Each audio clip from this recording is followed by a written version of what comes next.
Well, seeing that forecast makes you really realize that summer has officially begun. And while many are spending this holiday weekend with family and friends, what about Tahoe for a nice little summer getaway? Well, travel expert Dana Redmond joins us now with a look at what there is to do in the Sierra. I love going for skiing or snowboarding and some of the snow stuff, but the summer also has a lot of great activities for the family, including paddleboarding, right? Absolutely, and a lot of people are there this weekend. This is a huge weekend for Tahoe. If you didn't go, that's okay. You've got plenty of time. But yeah, stand-up paddleboarding, it's all the rage everywhere, and Tahoe is no exception. And you know, that looks beautiful. It's absolutely incredible. And you know, it's one of those things, truth be told, I wasn't quite sure if I was gonna like it. I really had big fears about being cold, you know.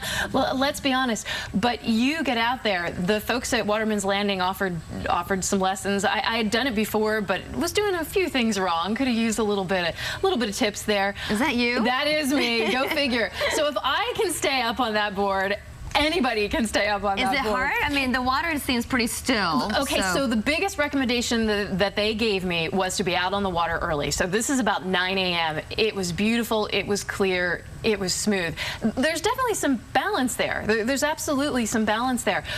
But I'm you know, I mean, I'm crazy just like the next person. So if I can do it, I'm convinced that just about anybody can do it. I mean, what's the worst that happens? You fall in. Yeah. And you get a little cold. You kind of have that moment, but then you just climb back on. Because the water's still kind of chilly. The water's still kind of chilly, but you would be surprised at how warm. It's a workout when you're hauling across the lake. And when we came in, obviously, the ducks were very fond. Yeah. Oh, cute. Yeah.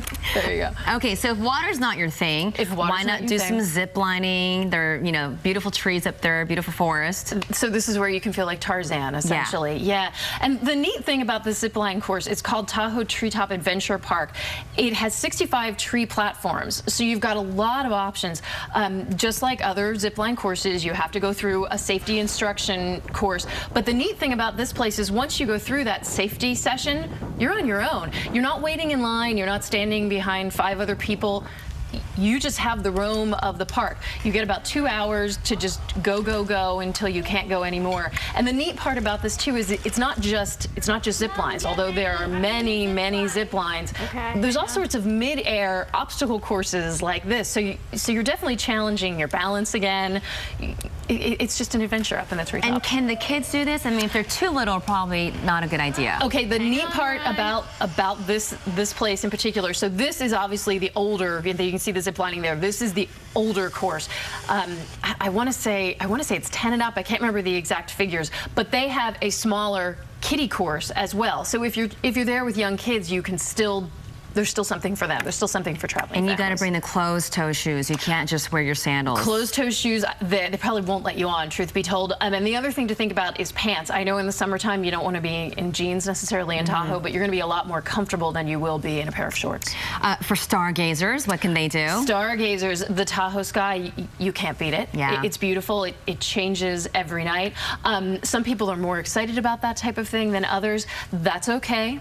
Tahoe Star Tours has a neat way of kind of piecing it all together. Right in that North Star Village area, it's a father and son team. They've got a great location. The telescopes are all set up, but they also have s'mores going. They have poetry. They've got a big monitor there that takes you through kind of a basic information session, as you will, if it's something you're not very familiar with. I know I wasn't too great about my information. One look in those telescopes and you'll probably be hooked. You'll get some close-up shots of the moon. We were looking at the rings of Saturn. We could see the color differentiation. Pretty incredible. And did it get pretty cold at night? It will get very cold, so come with layers and serious layers. We spent some time standing by the fire pits, not just making s'mores, but warming up, truth be told. They'll have blankets and everything for you, but yeah, come prepared. And if you like a little bit of luxury, the Ritz-Carlton has something for you. The Ritz-Carlton has something for you. You know, during the winter, it's ski in, ski out. That's what everybody wants. Well, during the summer, so think more hike in, hike out, bike in, bike out. The Ritz-Carlton has an incredible backyard. We should all hope our backyards looked like that. But the location is really what's key. You can walk out the backyard, get onto a trail. If you want to go to a higher elevation, jump on the lift. That'll take you to a higher trail. If you're, you know, not quite familiar with the area and you want a little guidance, then take a guided tour. They do guided hikes every weekend. Do they have better rates also for the summer? A little more, give you a cut on that? The rates are going to vary during the summer depending on when you go, midweek, what the room is. But yeah, it's worth checking out. Okay, I think they start as low as, what, a couple $100 a night? Yeah, that's about in the upper twos. Okay, all right, great. Thank you, Dana, for joining us live. And here's a look at some more of our, well, you'll come back next time and talk about Holland, maybe? Yeah, well, I've got plenty of stuff. All right, we can't wait. We'll be back with more after this break.